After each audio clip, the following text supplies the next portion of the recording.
sejam bem-vindos a mais uma aula. Hoje a gente vai falar sobre as propriedades dos limites. Na última aula a gente falou sobre a definição precisa do limite para que a gente conseguisse sair daquela visão meramente intuitiva que nós tínhamos. E então, a partir dessa definição precisa, o nosso objetivo hoje é encontrar algumas ferramentas para que a gente consiga calcular o limite de funções conhecidas, que foram aquelas que nós vimos na revisão, de maneira mais precisa, sem depender daquela tabela de valores que a gente fazia, que teve mais que valeu mais para que a gente pudesse entender intuitivamente o que o conceito do limite falava. Mas uma vez que a gente entende intuitivamente o que ele significa, a gente quer ter um método mais preciso de lidar com esse conceito, tá bom? Com esse cálculo. Então, a gente vai basicamente enunciar 5 propriedades, que aí durante a aula a gente vai ver algumas aplicações dessas propriedades, como que elas podem facilitar a nossa vida na hora de calcular alguns limites específicos. E aí, no final da aula, eu vou demonstrar elas, tá bom? Mas como o mais importante para vocês, principalmente para aqueles que estão estudando essa playlist como alunos de cálculo, que é o caso de vocês, que é o caso da minha turma, e outros que porventura estejam aqui interessados, eu imagino que vocês estejam mais interessados num curso de cálculo. Então, em geral, num curso de cálculo, é mais comum, o professor, não vou dizer todos, mas é mais comum os professores averiguarem, avaliarem se vocês sabem usar as propriedades básicas, tá bom? Mas eu vou, assim mesmo, no final da aula, demonstrar essas propriedades para aqueles que tiverem mais curiosidade em saber por que elas são verdadeiras, eu vou apresentar assim mesmo, tá bom? Mas, em geral, o mais importante para um aluno de cálculo é saber aplicar essas propriedades, tá? Mas eu vou demonstrá-las no final de qualquer forma, tá bom? Então, essas propriedades, a princípio, vão valer para funções reais, tá? Então, eu vou supor que eu tenho f e g, são duas funções definidas num subconjunto dos reais, tá? I, que eu estou chamando de I, aqui é qualquer subconjunto dos reais, então funções, isso aqui são funções, e A, um número real, tá? Eu vou dizer assim, eu não vou ser muito formal aqui, mas na verdade tem uma condição técnica aqui, que esse A precisa ser um ponto de acumulação desse conjunto I, tá? Talvez no final da aula eu possa falar mais precisamente sobre isso, tá bom? Mas eu só vou escrever assim, ó, ele não precisa estar no domínio de I, mas ele tem que estar perto o suficiente desse domínio, tá? Desse conjunto I, e tem uma maneira formal de exigir isso, mas eu não vou apelar para isso agora não, tá? Precisa estar suficientemente, vou colocar um entre aspas aqui, suficientemente próximo de I. Tá bom? Então, mas vocês não por enquanto vocês não precisam se preocupar com essa condição não, mas é porque eu para enunciar bonitinho eu não poderia continuar sem destacar isso, tá? Então as principais propriedades que nós vamos ver é o seguinte, ó. Caso os limites existam, tá? Se eu tiver uma constante c, seja c uma constante, um número real qualquer, e suponho que, deixa eu cortar esse 1 aqui primeiro, a gente precisa fazer algumas hipóteses primeiro. Então a gente vai supor que esses limites aqui existam.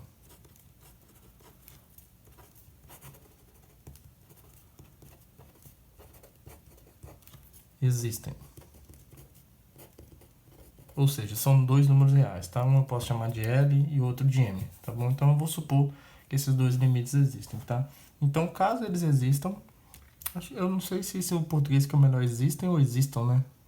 Acho que existam, tá bom? Porque eu suponho que, né, tá? Se eu não me engano é um modo subjuntivo aqui, então existam. Suponha que esses limites existam.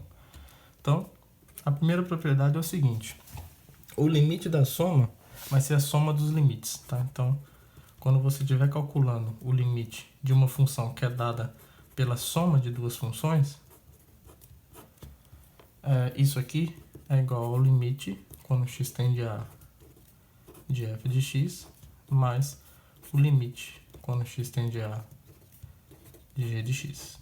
Tá bom? Então isso aqui está dizendo que o limite da soma é a soma dos limites, tá? A subtração, a mesma coisa. O limite quando x tende a da subtração dessas duas funções, quando x tende a, isso é a subtração dos limites correspondentes. Tá? Então, a gente observa que quando os limites existem, eles se comportam muito bem com relação à soma e à subtração. Tá?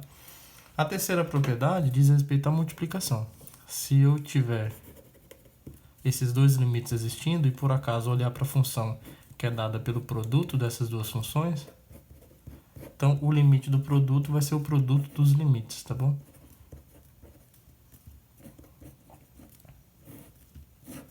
Vezes o limite quando x tende a de g de x, certo? A quarta condição tem a ver com a divisão. Qual é a quarta condição? Aqui a gente precisa de supor que esse limite aqui é diferente de zero, tá bom? Porque eu vou precisar dividir por ele. Então, se o limite quando x tende a de g de x é um número diferente de zero, então o limite quando x tende a da função que é dada pela divisão dessas duas funções é a divisão dos limites, tá? Então, o limite do quociente é o quociente dos limites. É isso que essa propriedade está dizendo, tá bom? Então, é esse número dividido por esse número. Certo? Aí, por fim, aqui que a gente vê por que a gente precisa exigir que esse número aqui seja diferente de zero, que ele aparece numa fração, tá? Então, isso vai acontecer desde que esse limite do de baixo seja diferente de zero, tá? E aí, a quinta propriedade diz o seguinte: você pode, se você tiver uma constante multiplicando uma função, ela pode sair do limite, tá? Então, o limite de c vezes f de x, ou seja, tem uma constante aqui multiplicando a função, isso aqui é a mesma coisa que c vezes o limite quando x tende a de f de x, tá? Então, essas propriedades aqui, pessoal, vocês vão ter que ter elas, assim, na mente de maneira muito clara, tá? De muito clara, vai ter que estar correndo na veia, porque isso daqui vocês vão usar muito, tá? Durante todo o curso, não é nem só quando vocês estiverem estudando limites, em derivadas, integrais também, porque tanto a derivada quanto a integral são casos particulares de um limite específico, tá bom? Então, é muito importante que vocês entendam e absorvam muito bem essas propriedades, porque elas estarão presentes ao longo de todo o desenvolvimento do curso, beleza? Então é isso.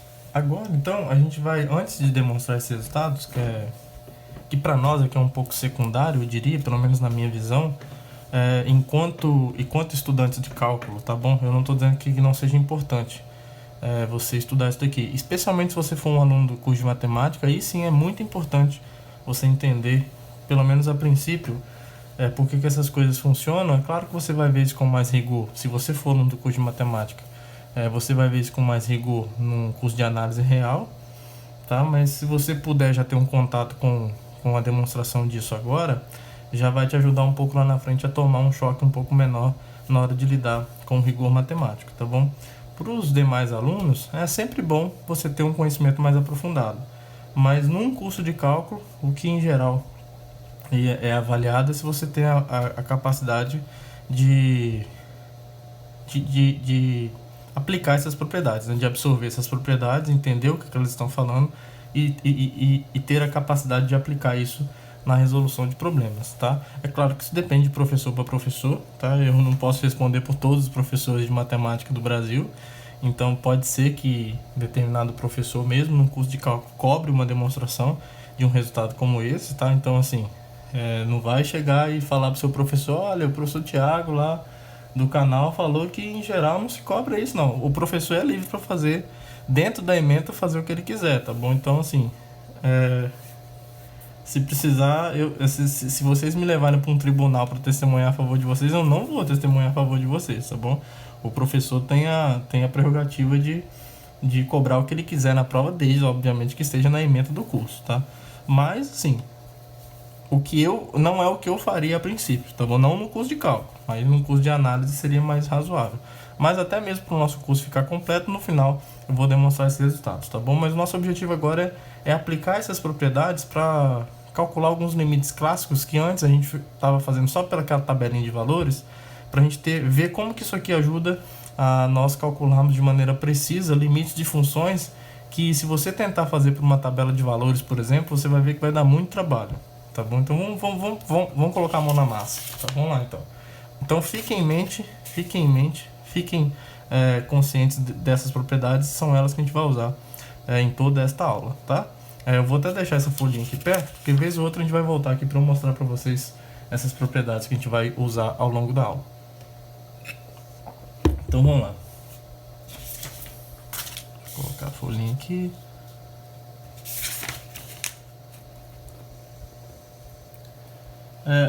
Vamos pegar um exemplo aqui, ó.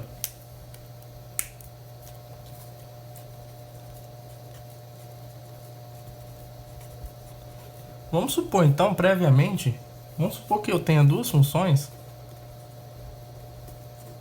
f e g funções,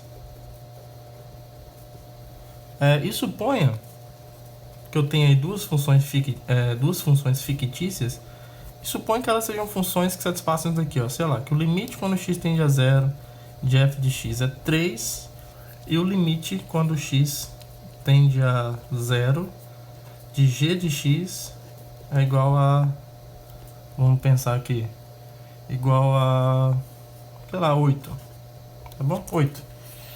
E aí vamos tentar aplicar essas operações. Então vamos supor que o nosso objetivo aqui fosse calcular o limite da soma dessas duas funções.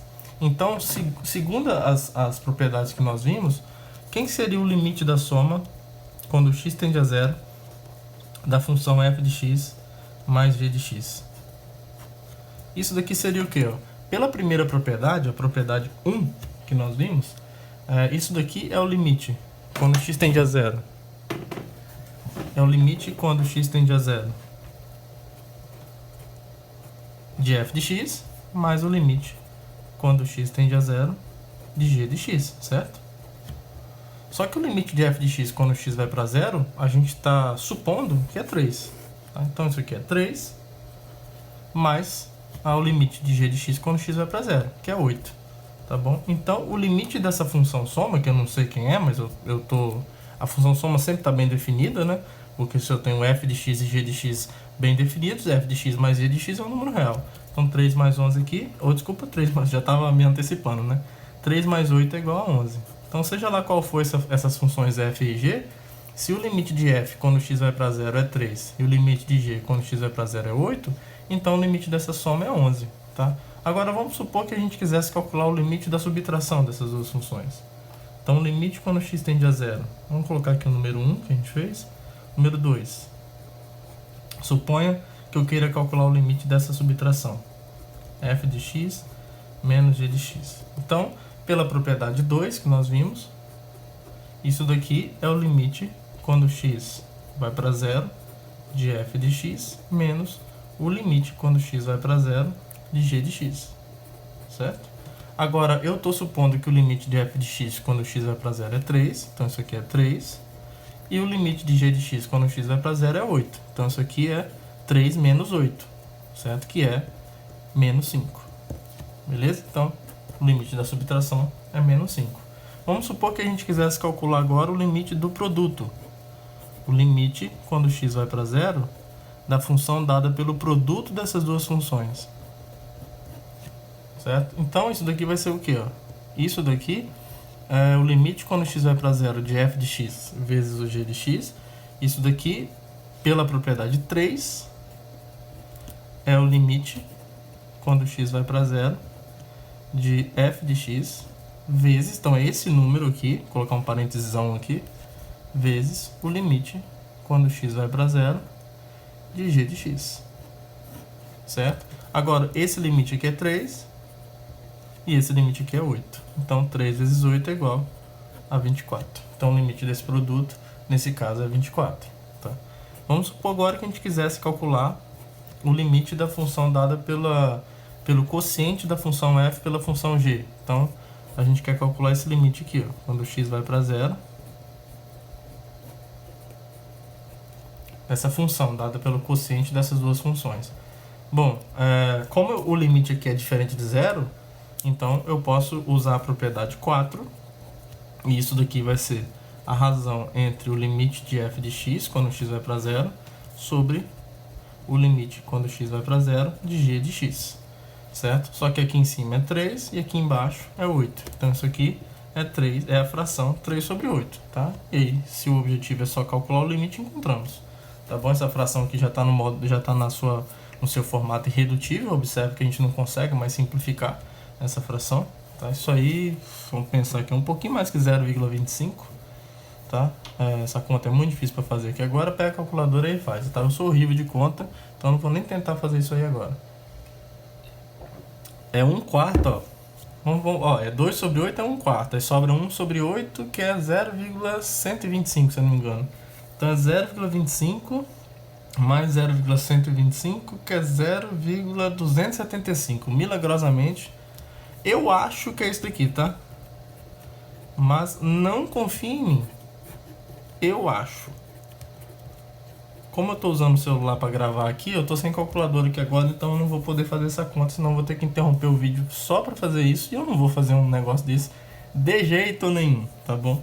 Mas tentem ver se é isso mesmo. Mas não confie em mim não, tá? Isso aqui, coloca aí, ó, subjúdice. Dá uma conferida aí na calculadora. Subjúdice. Que é 3 sobre 8 com certeza, tá? Deve ser isso aí mesmo. Mas se não for, não me batam não. Beleza? Então, aí a gente pode fazer um exemplo também para usar a propriedade 5. Então, vamos supor que a gente queira calcular, sei lá, o limite quando x vai para zero da função dada por 3 vezes f de x, por exemplo. Quer pegar a função f de x e multiplicar todo mundo por 3 na imagem. Pela propriedade 5, eu posso tirar o 3 da constante, tá? A ideia é que tudo que não depende de x nessa expressão pode sair do limite, multiplicando aqui fora. Então vai ficar 3 vezes o limite quando x vai para zero de f de x, que é 3 vezes 3, porque eu estou assumindo que isso aqui é 3, e portanto isso aqui é 9, tá? Então nesse caso aqui é 9, beleza? Então vimos aí alguns exemplos para a gente poder aplicar essas propriedades. Agora, a gente quer obter uma sexta propriedade que ela, digamos, ela é filha dessas 5 propriedades. Mais especificamente, ela vai ser filha deixa eu ver a folhinha aqui com as propriedades. Ela vai ser filha da propriedade dessa daqui, ó, da propriedade 3, tá? Essa propriedade 6, ela é filha da propriedade 3, tá? Ela afirma o seguinte, ela é uma forma de usar essa propriedade várias vezes, ó. Ela afirma o seguinte, ó, se f de x é uma função, ou melhor dizendo, né? Vamos escrever bonitinho. Se f é uma função e a pertence a R, naquele mesmo esquema de estar suficientemente próximo do domínio I. Então, se eu tenho uma função e há alguém que eu vou calcular o limite quando x tende para ele, e n for um número natural, ou seja, n vai do 1 para frente, então, olha só o que essa propriedade diz. Ó. Ela afirma que o limite, quando x tende a alto, tem que fazer mais uma hipótese, tá? Eu esqueci, porque é porque eu já estou usando a hipótese das primeiras 5 propriedades. A gente precisa também assumir e suponha que esse limite aqui existe. Suponha que o limite quando x vai para de f de x exista. Então vamos recapitular aqui, ó. Propriedade 6. Eu tenho uma função f definida num subconjunto dos números reais, tá? A é o número que eu vou ver se tem limite dessa função quando x vai para a. N é um número natural qualquer, tá? 1, 2, 3, 4, 5, 6, por aí vai, 10, 1 bilhão, qualquer coisa que você pensar que seja natural ou inteiro positivo. Tá? E eu vou supor que esse limite aqui existe, tá? Então esse limite é um número real, tá bom? Então o que isso quer dizer? Que quando x se aproxima cada vez mais de A, f de x se aproxima cada vez mais desse número L, vamos chamar ele de L, tá bom? E aí nós vimos na aula passada uma maneira precisa de olhar para essa afirmação sobre aproximações e torná-la precisa matematicamente. Então, essa propriedade afirma o seguinte, ó. se eu olhar para essa função aqui, ó, f de x, tudo isso elevado a n. Não é f de x, não é isso daqui, tá? F de x elevado a n não, tá? Isso e isso, em geral, são coisas diferentes, tá? Em geral, isso aqui é diferente, tá bom? Isso aqui é o número f de x elevado a n, e aqui eu estou aplicando o f no elemento x elevado a n, tá? São duas coisas diferentes, tá bom? Então, cuidado com isso daqui. Então, eu estou olhando para isso daqui, para a função f de x, toda a imagem elevada a n. Esse limite, quando x vai para a, vai ser isso daqui, ó. Vai ser o limite, quando x vai para a, de f de x elevado a n. Tá bom? Então, o limite de f de x, da função f de x multiplicada n vezes, é a mesma coisa que o limite da função f só elevado a n. Tá bom? E por que eu disse que essa proposição, ou que essa propriedade, ela é filha da propriedade 3? É por causa disso aqui, ó. A gente teria que provar para todo número natural, né? Vamos mostrar para o n igual a 2 primeiro, ó. Então, demonstração. Para n igual a 2. Olha só como é que a gente vai mostrar para n igual a 2, ó. Para n igual a 2, a gente vai fazer assim, ó. O limite quando x vai para a de f de x, tudo isso ao quadrado, isso é o que, ó? Bom, é isso daqui, ó. É o limite quando x vai para a de quem? Esse número f de x ao quadrado quer dizer o que, ó? Isso é f de x vezes f de x, certo?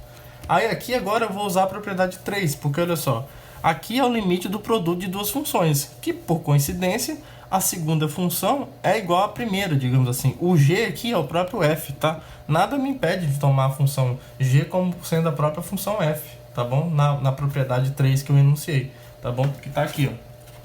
Aqui é para quaisquer duas funções, inclusive quando eu pego elas iguais, não tem problema, tá? Então, aplicando essa propriedade,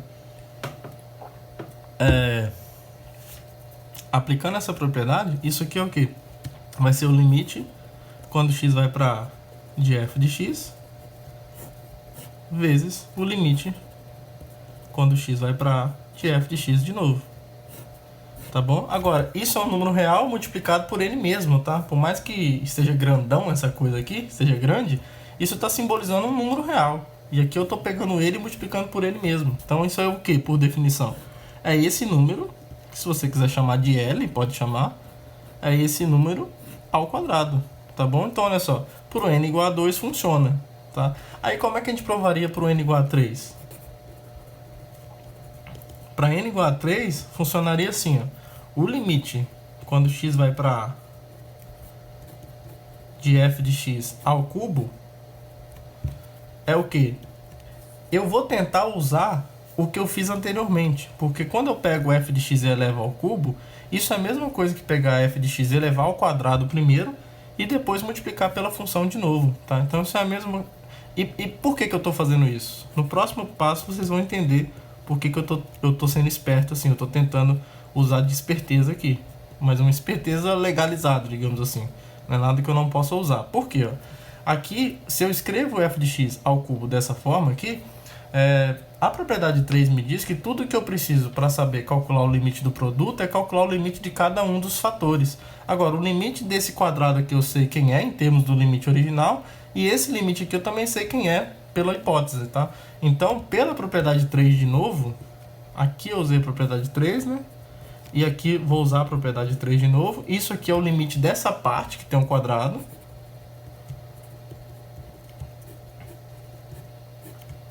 Vezes o limite, quando x vai para a, da função f de x. Agora eu uso o que eu tenho antes, tá? Eu vou para outra folha aqui, tá? Memorizem bem isso aqui que eu vou para outra folha, tá bom? Se precisar voltar no vídeo aí, dá uma voltadinha. Isso daqui, ó, pelo que nós calculamos anteriormente, pelo caso n igual a 2, o limite quando x vai para de f de x ao quadrado, o quadrado aqui pegando todo o f de x, é isso daqui, ó. É o limite quando x vai para a de f de x, tudo isso ao quadrado. E lembra que aqui fora já tinha um outro cara multiplicando, que era o limite de f de x quando x vai para a, tá? Volta aí no vídeo para vocês verem o último termo da igualdade, que está na outra folha. Tá? Agora isso aqui de novo, ó, é esse número ao quadrado vezes ele mesmo. Então, é esse número ao cubo. Então talvez vocês já comecem a observar que um padrão surgiu aqui, tá? Observe que para o caso n igual a 2 eu usei a hipótese, que é o n igual a 1. Para o caso n igual a 3 eu usei o que eu fiz no caso n igual a 2. E por exemplo aqui, ó, se a gente quiser fazer o caso n igual a 4, vocês vão perceber que a gente vai usar isso que a gente fez no item 3, para n igual a 3. Se eu quiser calcular esse limite aqui agora,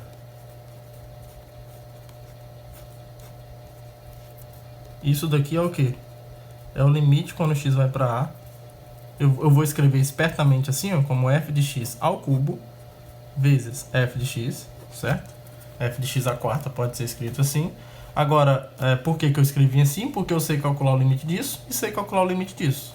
Então, isso daqui é o limite do primeiro fator, que é f de x ao cubo, vezes o limite quando x vai para a da função f de x. Aí aqui eu vou usar o que eu fiz anteriormente. Deixa eu jogar na outra linha aqui, que não vai caber tudo aqui não.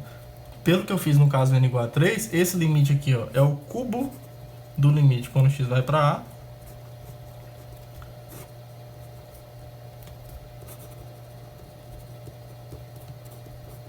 E aqui eu tenho esse cara sobrando aqui. Só que aqui esse número é elevado ao cubo vezes ele mesmo. Então isso aqui é ele à quarta.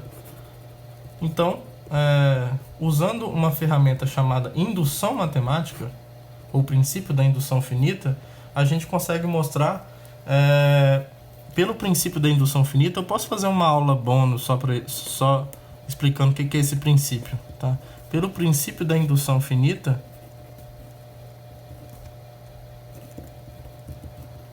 prosseguindo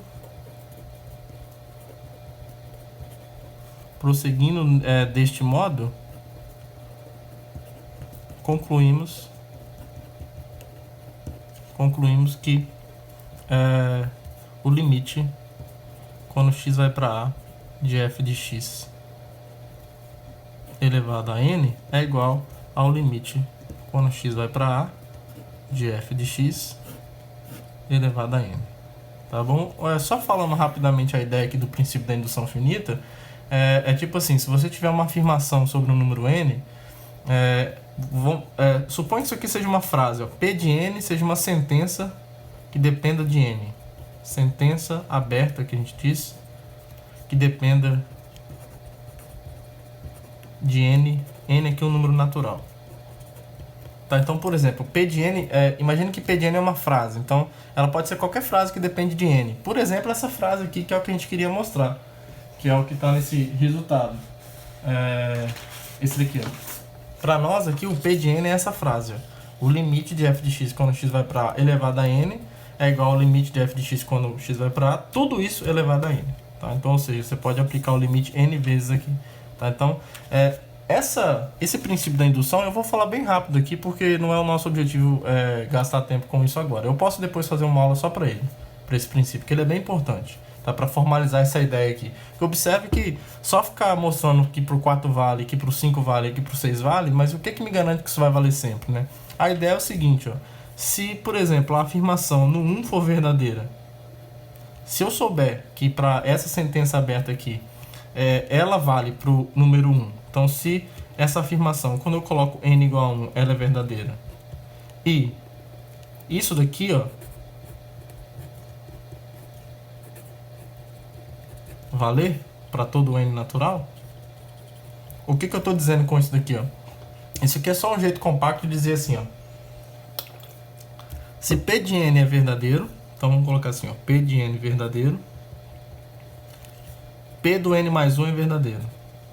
Isso nem sempre acontece, mas suponha que isso aconteça. Suponha que eu tenha uma afirmação sobre que dependa de um número natural, em que essa afirmação para o 1 é verdadeira, e que ela tem essa propriedade. Olha, se ela for verdadeira para um número, ela é verdadeira para o próximo número, tá? Para o seu sucessor. Então ela tem, não é toda sentença que tem essa propriedade, mas vamos supor que essa sentença fictícia aqui, arbitrária, possui essa propriedade, que é uma coisa que a gente chama de propriedade indutiva.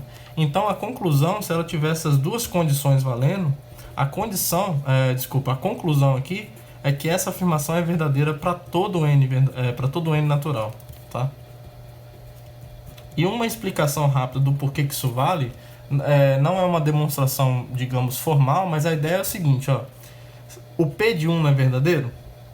É verdadeiro, né? Agora, a segunda condição me diz o seguinte: se por um certo número essa afirmação é verdadeira, então para o próximo ela também é verdadeira. Quem é o próximo número natural depois do 1? É o 2. O P de 1 eu estou supondo que é verdadeiro. Por essa condição 2 aqui, ó, o P de 1 ser verdadeiro implica que o P do 2 é verdadeiro, certo? Então o P de 2 também é verdade. Agora, o P do 2 não é verdade? Então essa condição aqui me diz que para o sucessor do 2, a afirmação também é verdadeira. O sucessor do 2 é 3, então o P de 3 também é verdade por essa segunda condição, tá? Agora, se pro 3 é verdade, pro 4 também é verdade. Agora, se pro 4 também é verdade, pro 5 também é. E aí vocês vão percebendo que a gente vai ficar a vida inteira aqui falando que para todos os números naturais é muito intuitivo imaginar que a gente vai conseguir listar aqui todos os números naturais e afirmar o seguinte: P do N é verdadeiro para todo N natural. Fala, sei lá, pega um N bem grande. Não tem problema, você vai chegar uma hora que o 5 vai implicando no 6, o P de 6 ser verdade vai implicar que o P de 7 é verdadeiro, e você vai fazendo isso a vida inteira até chegar nesse número que você quiser, tá? É claro que isso que eu estou falando não é uma demonstração rigorosa, tá bom? Mas eu estou dando a ideia para vocês do porquê que esse princípio é verdadeiro. E é isso que a gente aplicou aqui, tá? A gente viu, por exemplo, que pro 1 é verdade, porque o 1 na verdade é a própria hipótese. A gente viu que pro 1 ser verdade implicou que pro 2 é verdade. Que pro 2 ser verdade, que ser verdadeiro pro 2 implicou que pro 3 é verdadeiro. Ser verdadeiro pro 3 implicou que pro 4 é verdadeiro. E se você quiser fazer a próxima conta aqui, você vai perceber que como pro 4 é verdadeiro, pro 5 também é. Tá? Então, na verdade, você consegue mostrar que isso é simples mostrar que nesse caso aqui, ó, se o limite de f de x elevado a n é igual a o limite de f de x, tudo isso elevado a n, então para o próximo isso também vale. Se você multiplicar pelo limite em ambos os lados, você vai ter essa proposição válida para o n mais 1, tá bom? Do mesmo jeito que você fez aqui, tá? Como é que se você assume que para o n é verdade, aqui vai ter um n mais 1, aí você vai escrever o f de x elevado a n, depois f de x, aí você quebra em dois limites, tá? Usa a hipótese de que para o n é verdadeiro, aí aqui você vai ter o limite, você vai ter isso elevado a n, vezes o limite de f de x. Aí vai ter um n aqui e o 1, aí aqui vai ter o n mais 1, tá bom? Então é assim que você mostra que essa afirmação, que é a propriedade 6, ela satisfaz essa condição de implicação aqui, ela satisfaz a condição indutiva, tá bom? E aí, pelo princípio de indução finita, ela vai ser verdadeira sempre, tá bom? Eu posso fazer uma aulinha bônus depois só para isso, trazendo outros exemplos para vocês, mas eu só queria dar essa ideia aqui de como que a gente formaliza esse argumento para concluir que isso aqui é verdade para todo n natural, tá? Claro que você fazendo um por um assim, isso não é um argumento formal, porque você não tem vida suficiente para testar todos os números naturais. Então você ficaria aqui do 5 para o 6, para o 7, para o 8, para o 9, para o 10 a vida inteira e não iria acabar nunca, tá? E isso não iria garantir que vale para todo n natural. Mas usando esse princípio aqui formal do princípio da indução finita, você consegue formalizar esse argumento e de fato concluir isso daqui, tá bom? Então temos essa propriedade 6 estabelecida, certo? O limite de f de x elevado a n é igual a isso daqui, tá? E por que isso é legal? Porque agora a gente vai começar a colocar a mão na massa para algumas funções específicas, tá? Observe que aqui agora, por enquanto, f, g ou f mesmo, não são funções fictícias, mas a gente quer colocar a mão na massa naquelas funções que a gente conhece, as funções polinomiais, racionais, trigonométricas, enfim. Então a gente quer começar a calcular limites dessas funções de um jeito mais preciso, sem ficar apelando para a tabela de valores, tá? E como é que a gente faz isso? Olha, pelo menos para as funções polinomiais, a ideia é a seguinte, ó.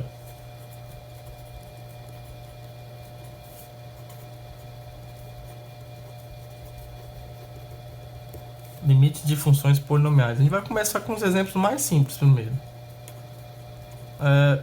Lembra que um polinômio, uma função polinomial, então vou pegar aqui uma função polinomial, ó,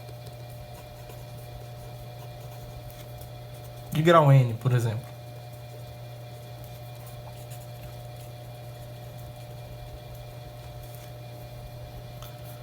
O meu objetivo com vocês aqui, ó, é calcular esse limite aqui, ó. Então, bom, já que f é uma função polinomial, vamos colocar aqui, ó, de grau n, natural. Ou zero, né? Vamos colocar z mais, então. Lembra que z mais eu defini para vocês como sendo o conjunto que começa do zero, né? 0, 1, 2 e por aí vai. Só para diferenciar dos naturais que começa do 1 para mim, né? Tem gente que considera os números naturais começando do zero também. Vocês não precisam se preocupar com isso, tá? Se vocês escreverem na prova, se é que vai ter prova, né? Mas assim, suponha que um dia a gente faça alguma prova de cálculo 1. Se for comigo, vocês colocarem naturais começando do zero, eu não tenho nem como dar errado para vocês, tá? É só uma questão de convenção. A ideia é o seguinte, ó. Já que f é um polinômio de grau n, ele pode ser escrito dessa forma. Então, lembra que f de x ele pode ser escrito assim, ó, como 1 a 0 mais a1x até 1 a n x elevado a n. Tá? Onde o a0 aqui até o an, que são os coeficientes, pertence a r, e o an é diferente de zero, tá? Que eu estou supondo que ele tem um grau. Tá? Nesse caso, então, para a gente calcular o limite, vamos supor que a seja um número real e que o nosso objetivo seja calcular o limite de f de x quando x vai para a. Ó. Objetivo: calcular limite quando x vai para a de f de x. Tá? Então a gente vai ver que tudo vai depender de duas coisas. Tá? Primeiro, ó, usando as propriedades que a gente tem, se quiser voltar lá no vídeo, tá? Mas deixa eu pegar a folhinha aqui para vocês. A gente tem essas propriedades aqui, ó. A gente tem essas 5 propriedades e a gente tem essa sexta, que é uma que é filha da propriedade 3, certo? A propriedade 6 a gente já foi estabelecida, tá? As primeiras 5 a gente vai provar depois, mas aqui vocês podem supor que a gente já tem elas. Se a gente quiser calcular esse limite, como que a gente iria proceder, ó? O limite de f de x quando x vai para a é isso daqui, ó. É o limite, então, disso daqui, ó. A0 mais a1x até a n x elevado a n, tá? Agora, a primeira propriedade me diz que o limite da soma, deixa eu pegar a folhinha aqui para vocês verem, me diz que o limite da soma é a soma dos limites, tá? E eu posso aplicar ela eu posso aplicar ela várias vezes. Se eu tiver uma soma de 3 funções, por exemplo, eu aplico que o limite da soma das 3 funções é o limite da soma das duas primeiras, primeiro com a terceira, e aí nessas duas primeiras eu aplico de novo essa mesma propriedade, e aí o limite da soma das duas primeiras é a soma das duas primeiras com a terceira que está lá do lado de fora. Tá? Então, o que eu estou querendo dizer com isso? Que aplicando essa primeira propriedade várias vezes, já que aqui é um número finito, isso daqui, ó, é o limite da função constante a0 mais o limite quando x vai para a da função constante da função a1x, certo? Que é uma função do primeiro grau, mais, e aí isso eu não sei quanto que isso vai acabar, vai até a última aqui, o limite quando x vai para a da função an x elevado a n, tá? Porque na verdade todo polinômio é uma soma de funções, certo? Aqui eu tenho uma função constante, depois uma função do primeiro grau do tipo a1 vezes x só, depois é o a2 vezes x ao quadrado, que eu posso isolar isso numa função só se eu quiser, tá? E por aí vai. Então todo polinômio pode ser visto como uma soma de n funções, tá? N funções. Se ela for, na verdade, n mais 1, né? Porque tem uma função constante aqui, tá? Se ele tiver grau n. Então, olha só. Calcular esse limite no geral vai depender de eu calcular esses caras aqui, ó. Tá? Agora, se eu souber calcular o limite dessas constantes, eu posso reescrever isso aqui de novo assim, ó. O limite quando o x vai para da função constante a0 mais o limite quando x vai para da função constante a1, já que o a1 está multiplicado por x, na verdade que eu posso usar a quinta propriedade, ó. A constante já pode sair, porque a gente vai mostrar isso depois, tá? A constante já pode sair, tá bom? Então eu vou tirar esse limite aqui, deixa eu... não estaria errado, tá? Mas só para ficar mais fácil,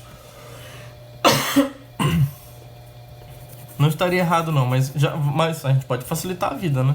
Isso aqui então é o limite quando x vai para a da função constante a zero, mais, já que o a1 aqui é constante, em relação à função x, então eu posso tirar o a1, aí vai ficar o limite quando x vai para a de x, certo?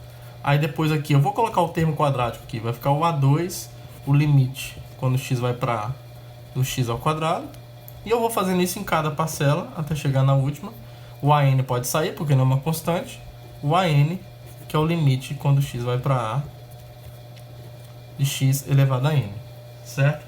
Agora, eu posso olhar essas funções potência aqui, ó, x, x ao quadrado, x elevado a n, por exemplo, se você chamar f de x igual a x, essas funções que estão aparecendo aqui estão nesse formato aqui do item 6, da propriedade 6. Tá? Se o f de x for dada como uma função x, né, que é a função identidade, ou seja, é a função do primeiro grau cujo gráfico divide o primeiro e o terceiro quadrante ao meio, que é a bissetriz, né, dos primeiro e terceiro quadrante, a gente pode usar essa sexta propriedade e reescrever essa igualdade assim, ó, usando que f de x é igual a x, aplicando a sexta propriedade para essa função. Isso aqui, no fim das contas, vai dar o quê? Ó? Esse limite da função constante,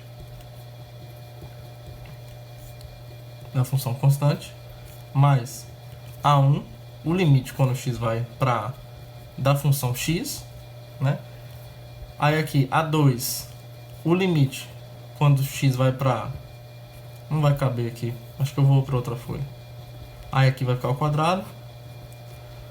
Aí eu vou continuar na outra folha aqui, mas eu vou escrever tudo de novo, tá? Para vocês não confundirem. Esquece isso daqui, não esquece não. Isso daqui, só que como não coube, eu vou escrever bonitinho na outra folha. Vamos lá de novo então. Usando a propriedade 6, isso daqui vai ser... Aqui não tem nada de propriedade 6 nessa primeira parte, só estou repetindo. Aqui eu tenho um a1 multiplicado por x elevado a o limite quando x vai para da função x, que é uma função do primeiro grau. Aí aqui, ó, eu tenho um a2 multiplicado a princípio por x ao quadrado aqui, certo? O limite de x ao quadrado quando x vai para a. Mas isso é a mesma coisa que o limite da função x, função do primeiro grau x, tudo isso ao quadrado, usando a propriedade 6. E eu vou aplicando isso em cada fator. Tá? O a3, esse limitão aqui elevado ao cubo, até o an, o limite quando x vai para a da função x elevado a n, tá? E aí, então, observa o seguinte, para eu saber calcular esse limite, eu só preciso saber duas coisas: calcular o limite de uma função constante e calcular o limite da função x. Se eu souber calcular isso, a gente calcula facinho qualquer limite de função polinomial, tá bom? Então, motivado por isso, a gente vai mostrar isso daqui, ó. Mais duas propriedades, que eu vou chamar aqui de 7 e 8. 7, só para seguir até o livro do Stuart e seguir, já que a última foi a 6, né? O limite de qualquer função constante é sempre a constante, tá? Isso é bem razoável, né? É bem razoável. Isso aqui para qualquer constante real. Lembra que esse símbolo aqui significa para todo, tá? Eu já expliquei para vocês. E a oitava propriedade, a gente vai mostrar que o limite quando x vai para da função x é a. Também é razoável pensar isso. Por que é razoável? Bom, se eu estou fazendo o x se aproximar de a, para quem que o x está se aproximando? Do a, tá? Mas a gente consegue provar isso formalmente também, tá bom? Eu vou deixar para provar isso aqui no final da aula, tá? Junto com as 5 primeiras propriedades, pra gente usar épsilons e deltas só lá no final da aula, tá bom? Então, por enquanto, vamos aceitar essas duas propriedades. E aí, então, agora a gente vai calcular o limite de qualquer função polinomial, por exemplo, tá? E racional também, funções racionais que são divisões de funções polinomiais. Eu ia provar elas agora, usando épsilons e deltas, mas vamos deixar para usar epsilon e delta só quando eu estiver provando as coisas mesmo, tá bom?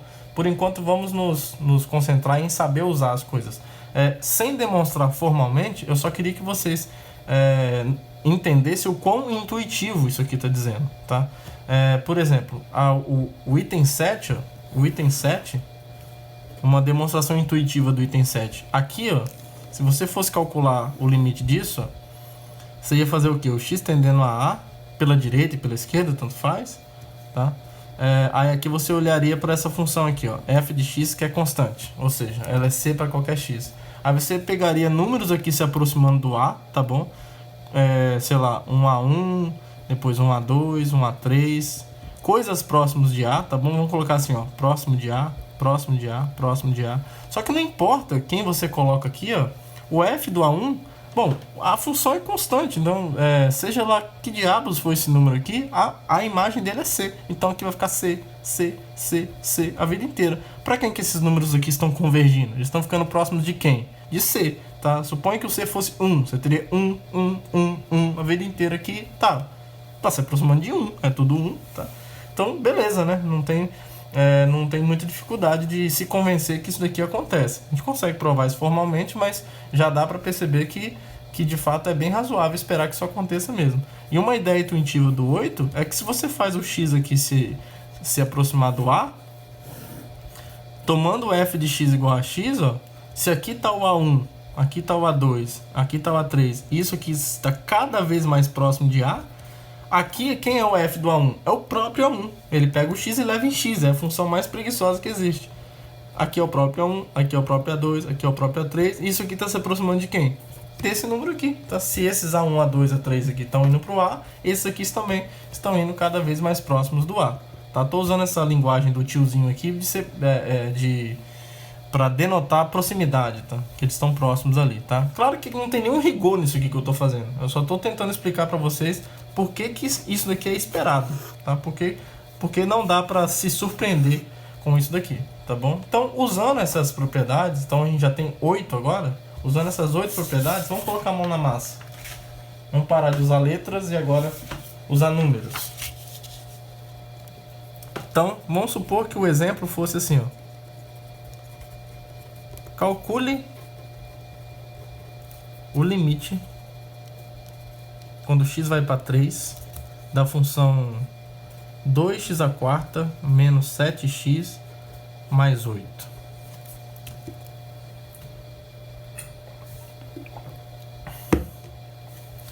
Observe que se você fosse para a tabela de valores já ia ficar chato, porque você teria que, por exemplo, pegar uma sequência de números se aproximando do 3 pela direita. Aí você teria que jogar esses números nesse formato aqui. Então, por exemplo, 3,1 você teria que ver quanto que dá 2 vezes 3,1² menos 7 vezes 3,1 mais 8 e ver o resultado disso. Aí depois você pegaria 3,01 e ver o que dá isso, qual o resultado disso, enfim, ia ficar um saco, tá? E poderia dar uma sequência de números que você não conseguiria ter uma intuição exata de para quem esses números estão convergindo, tá? Principalmente nas casas decimais, tá bom? Mas com essas propriedades que a gente tem agora, eu vou mostrar para vocês como que ficou fácil calcular esse limite, tá? Então, usando as propriedades, é para isso que elas servem. Usando as propriedades anteriores,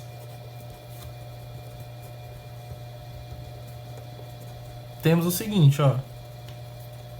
Bom, o limite quando x vai para 3 dessa coisa, do 2x² menos 7x mais 8, isso aqui é igual. O legal de olhar para esse exemplo é vocês verem na prática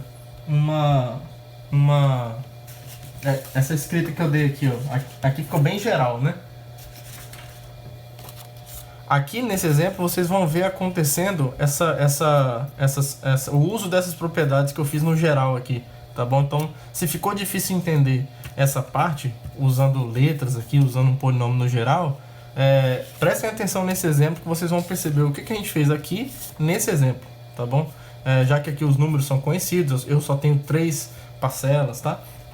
Então vamos lá. Isso daqui então, usando as propriedades 1 e 2 que dizem respeito à subtração e soma no limite, né? Então aqui eu tenho um limite de uma soma com subtração. Então, pelas propriedades 1 e 2, isso aqui é o limite quando x vai para 3 de 2x² menos o limite, se eu colocar um parênteses aqui para ficar mais claro, o limite quando x vai para 3 de 7x, certo? Mais o limite quando x vai para 3 de 8, tá? Que é constante. Então, agora aqui eu vou usar o que eu chamei de quinta propriedade, eu acho, que uma constante que está multiplicando uma função pode sair do limite, tá? O 2 não depende de x, então isso aqui é 2 vezes o limite quando x vai para 3 de x à quarta, certo? Menos o 7 pode sair, menos 7 o limite quando x vai para 3 da função x, tá? Então vamos botar um parênteses aqui para ficar bonitinho, mais... Quem é o limite da função constante? É a própria função constante, tá? Não depende desse 3, tá? É a constante que aparece aqui no limite, tá? Então aqui é 8, tá bom? Então aqui é 8. Agora, isso aqui é 2 vezes, usando a propriedade 6. Usando a propriedade 6, que é a que fala sobre o produto de funções. Isso aqui é o limite quando x vai para 3 da função x à quarta, tá bom? Então eu pego o limite todo dessa função que está aqui dentro da potência e eleva a quarta, menos o 7 vezes o limite. Aqui era o próprio, né? Eu já poderia ter calculado, mas tudo bem. Vamos repetir aqui. Mais 8. Aí aqui é o seguinte. 2 vezes pela propriedade... tá. Aqui eu usei a propriedade 7, né? Que é a da constante. Aqui, pela propriedade 8, o limite de x quando x vai para 3 é 3. Só que aqui tem um 3 à quarta, certo? Tem uma quarta aqui fora. Então é 3 elevado à quarta menos 7 vezes 3 mais 8, tá? Que é igual a 2 vezes, vamos lá, 3 à quarta, 3 vezes 3, 9, vezes 3, 27, vezes 3, 81. Já vai ficar difícil essa conta. Menos 21, certo? Mais 8. Então aqui 2 vezes 81, se eu não me engano é 162. Menos 21 mais 8, essa é difícil, menos 13, né? Acho que é menos 13. Aí 162 menos 13. 162 menos 10 é 152, menos 3, 149. Então, se eu não errei conta, esse limite é 149. Tá bom? Então, aqui eu fiz passo a passo com vocês, tá bem devagar. Mas com o tempo vocês vão perceber que vocês vão conseguir fazer isso um pouco mais rápido. Tá? Vamos fazer um outro exemplo aqui de função polinomial. Vamos supor que o nosso objetivo aqui fosse calcular, calcule então o limite quando x vai para 1 de, sei lá, 1 mais 8x mais 10x elevado a 15. Olha que miséria. Já pensou você colocar a tabelinha de valores ali, hein? Pegar 1,001 elevar a 15, ver que diabo dá isso, somar com 8 vezes 1,001, somar com 1 e ver para onde que está se aproximando. Infernal, né? Pois é, usando as propriedades, ó,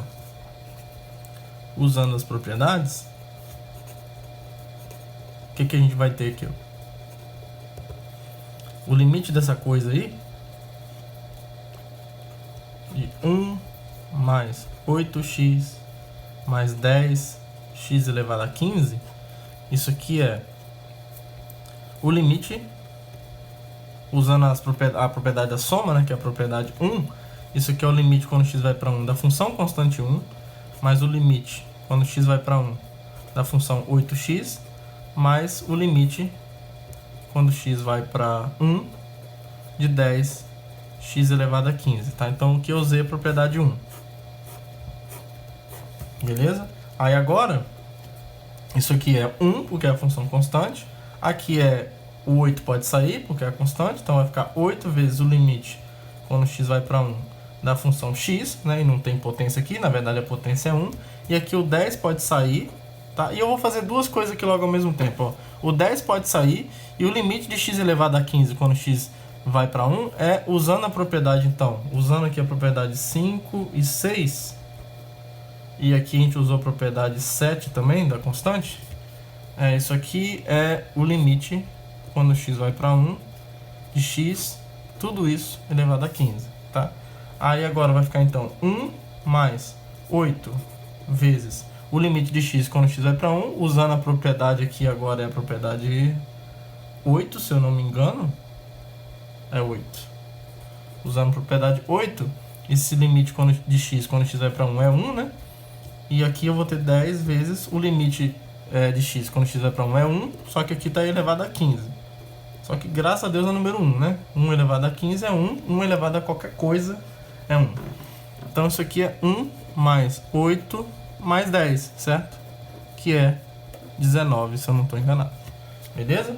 Então o limite dessa função também é 19 e fazendo dessa forma é muito mais fácil do que testando por tabela de valores. Além de você ter um resultado que corre o risco de ser impreciso, ainda dá muito trabalho. Então você tem um trabalho danado, desgraçado, eu diria, para no fim das contas nem ter certeza se aquele número que você intuiu de fato é o limite. Aqui não, essa coisa está formalizada e esse cálculo é absolutamente preciso, tá?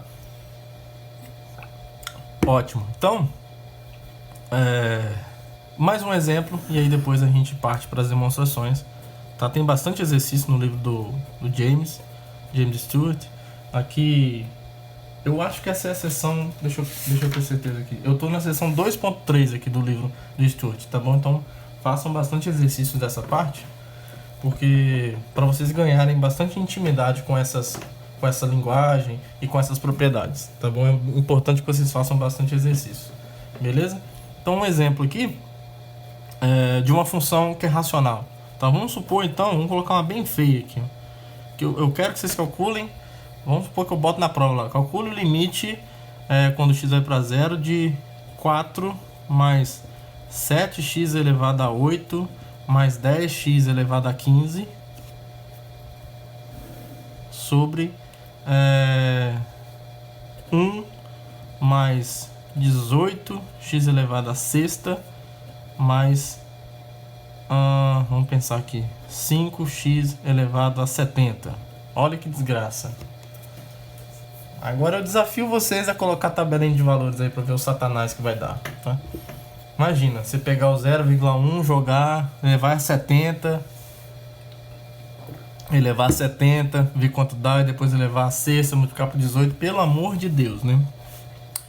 Enfim, para nossa alegria, tem como calcular isso de um jeito muito fácil. Muito fácil mesmo, tá? Então vamos calcular esse limite aqui dessa função que a gente dá até para duvidar do caráter dela, de tão feia que ela é. Tá? Aqui eu cometi um ato falho, né? Caráter não tem a ver com beleza, mas com funções tem, tá? Com pessoas, caráter não tem a ver com beleza não, porque beleza é absolutamente uma noção subjetiva. Mas para funções não, tá? Funções são seres que, se forem feias, são mau caráter, sim. Para pessoas isso não vale, mas para função vale. E vale porque eu estou falando, e o que eu falo não pode ser levado em consideração. Então, como é que a gente calcularia esse limite? Vamos lá. O limite quando x vai para 0 disso aí, ó, observe que por mais feias que sejam as funções, elas são polinômios, tá? Eu tenho um polinômio dividido por outro, tá bom? Então, isso aqui, vamos repetir aqui, ó. É a divisão desse camaradinho aqui sobre 1 mais 18x elevado a sexta mais 5x elevado a 70. É isso que a gente quer calcular, certo? Bom, esse limite, segundo a propriedade 4, se eu não me engano, é a primeira vez que a gente vai usar ela, me diz que caso esse carinha aqui embaixo, o limite dele seja diferente de 0, o limite desse quociente é o quociente dos dois limites. Então a gente vai fazer o seguinte: a gente vai calcular isso daqui fingindo que essa coisa aqui é diferente de 0, que esse limite da coisa aqui é diferente de 0. Se der 0 lá no final, deu merda e não existe, tá? Não existe o cara, porque embaixo deu 0, não pode acontecer. Não é que não existe, pode ser que exista, mas não vai dar para ser calculado assim, tá? Então começa a calcular desse jeito. Se der 0 aqui embaixo, você cancela tudo que você fez e aí lá pra frente a gente vai ver algumas formas para lidar com esse problema. Vai depender se aqui em cima vai dar 0 também ou não, tá? Então, dar 0 embaixo não quer dizer que o limite não existe, tá? Se em cima der 0 também, aí talvez usando uma coisinha chamada regra de L'Hopital lá no futuro, pode ser que esse limite exista ainda, tá bom? Mas a gente vai calcular aqui os dois limites, dividindo já, que se der diferente de 0 aqui embaixo, você já manda ver já usando a propriedade 4, tá? Então isso aqui, a princípio, é igual ao limite quando x vai para 0 do de cima,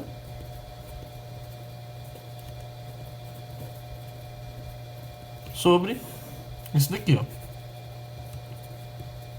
Certo? 1 mais 18x a sexta mais 5x elevado a 70, tá? Aí aqui eu vou tentar fazer um pouquinho mais rápido com vocês, tá bom? Pra gente não ficar fazendo passo a passo toda hora. Olha só o que vai acontecer, ó. Esse limitão aqui, ó, o que ele vai ser, ó? Ele é o limite da soma, né? Então, é o limite da constante 4, que é 4, certo? Que é 4. Mais o limite dessa parte aqui. Então, esse 7 ele pode sair do limite, tá bom? Mais 7. E aí, tirando o 7 do limite, vai ser o limite de x indo para 0 do x elevado a 8, que é a mesma coisa que o limite quando x vai para 0 de x elevado a 8, tá bom? Só fiz um pouquinho mais direto. Sobre, o 10 sai do limite, o limite quando x vai para 0 do x, tudo isso elevado a 15, certo? Elevado a 15. E tudo isso está dividido, eu vou colocar um parênteses aqui, está dividido por, tá? Só porque não cabe aqui como fração comum, né? Colocar um sobre o outro, eu vou colocar esse símbolo dividido aqui dessa forma. Aqui vai ser o 1, que é o limite da função constante 1, mais 18 vezes o limite quando x vai para 0 de x elevado a 6, certo? Estou usando várias propriedades aqui intercaladas, mais o 5, estou tirando ele do limite, o limite quando x vai para 0 do x, e ele está elevado a quanto? A 70. Tá bom? E o que isso vai dar? Vou deixar essa folha próxima aqui, ó, pra gente ficar olhando para ela aqui, ó. Vou pegar uma outra folha aqui. Vou escrever assim por enquanto. Quando a gente acabar de copiar aqui, eu volto com essa daqui pro lugar certo. Então isso aqui é igual, olhando para cá, eu acho que vocês estão vendo aí. Isso aqui é igual ao que então? Ó? Em cima é o que? É 4 mais 7, tá do lado de fora. E aqui, ó, o limite de x quando x vai para 0, graças a Deus é 0. Então é 0 elevado a 8. Então eu não peguei essa função à toa, tá? Eu sabia que ia dar 0 aí. Podem me chamar de mau caráter. Aqui eu tenho 10. O limite de x quando x vai para 0 é 0 elevado a 15. Tá bom? Sobre. Aqui embaixo agora. 1 mais o limite. 18. Tem um 18 aqui fora. Aí eu tenho o limite de x quando x vai para 0 elevado a 6. Então é 0 elevado a 6. Mais. Tem um 5 ali fora. O limite de x indo para 0 é... gente, era pra ter calculado logo. Oh, Jesus Cristo. É 0 aqui, né? 0 elevado a 70, tá? Deixa eu colocar esse mais aqui assim, ó. Desculpa o trabalho porco aqui. 5 vezes, ó. O limite quando x vai para 0 da função x é 0. E tá elevado a 70, né? Grandes coisas. Tá bom? Então, o que a gente tem aqui no fim das contas? 4. O que tem aqui? Então, vou tirar isso aqui, ó. O que tem aí além do 4 agora? Mais nada, tá? Voltar pro lugarzinho aqui. 7 vezes 0 é 0, tá? 10 vezes 0 elevado a 15. 0 elevado a qualquer coisa, qualquer número natural é 0, tá? Então aqui em cima eu só tenho 4. E aqui também eu só tenho 1, tá? Porque isso aqui é 0, isso aqui é 0 também, tá bom? Então não foi à toa que eu peguei essas funções feias aí, mas eu botei o limite quando x vai para 0, porque eu sabia que isso ia acontecer, tá? Se o limite, por exemplo, se fosse o limite quando x vai para 2, por exemplo, ia ficar 2 elevado a 70, tá? Se colocar, Deus me livre, isso aí seria um número que não cabe nem... Eu não tenho nem folha aqui em casa para escrever esse número por extenso. Eu acho que eu não tenho nem vida suficiente para ter tempo suficiente para escrever esse número com todos os seus algarismos, tá bom? Então por isso que eu coloquei o 0 aí, tá? Então esse limite dessa função horrorosa, só relembrando quem é essa função racional, já que ela é uma divisão de polinômios, esse limite dessa coisa horrorosa, acredite se quiser, é só 4, tá? É só 4, beleza? Então observa como que essas propriedades elas facilitam a vida da gente, tá? Muito, muito mesmo. Pensa você colocar uma miséria dessa daqui numa tabela de valores para tentar encontrar um candidato ao limite, tá? Seria bem complicado, iria dar muito trabalho, tá? Então por isso que aquela estratégia de tabela de valores ela é muito boa para inserir o conceito, para fazer com que vocês entendam qual é a motivação de trabalhar com limites, qual é o conceito que está por trás, a filosofia que está por trás. Mas uma vez que a gente entendeu esse conceito e demos uma definição precisa para esse conceito, essa definição precisa nos permite obter propriedades bastante úteis para que a gente consiga calcular limites de funções em que usar essa abordagem antiga seria absolutamente inviável, tá? Absolutamente inviável, tá bom? Então, façam bastante exercícios dessa parte das propriedades, dos limites, tá bom? E aí, como deu bastante tempo só nos aproveitando dessas propriedades, eu vou deixar para uma outra aula, eu vou fazer uma aula bônus só da demonstração desses resultados, tá bom? Eu realmente pensei que ia durar menos tempo, mas eu achei melhor a gente fazer mais exemplos, fazer alguns exemplos aqui bem devagar com vocês. E aí eu vou fazer uma aula bônus, que para aqueles que estiverem interessados, vocês podem assistir a demonstração das propriedades 1, 2, 3, 4, 5, a 6 a gente meio que demonstrou, e da 7 e da 8, tá bom? Eu não vou fazer nessa aula não, porque ela já está um pouquinho grande já. Eu gosto que fique próximo de 1 hora, um pouco mais, um pouco menos. Até também por causa da memória do meu celular, não aguenta muito mais tempo, daqui a pouco acaba. Aí eu coloco uma aula bônus no canal aqui, nessa playlist, para aqueles que estiverem interessados, assistirem a demonstração dessas propriedades. Tá bom, pessoal? Então, por hoje é só. Espero que vocês façam bastante exercício dessa parte, é importante para ganhar familiaridade com essas propriedades, e elas vão ser bastante importantes ao longo de todo o nosso curso, beleza? Seja lá em qual abordagem você está, conhecer essas propriedades é importante, tá bom? Aí, saber demonstrar elas ou não, aí vai depender do seu professor, vai depender até mesmo do seu curso, se você está no curso de matemática ou não, enfim.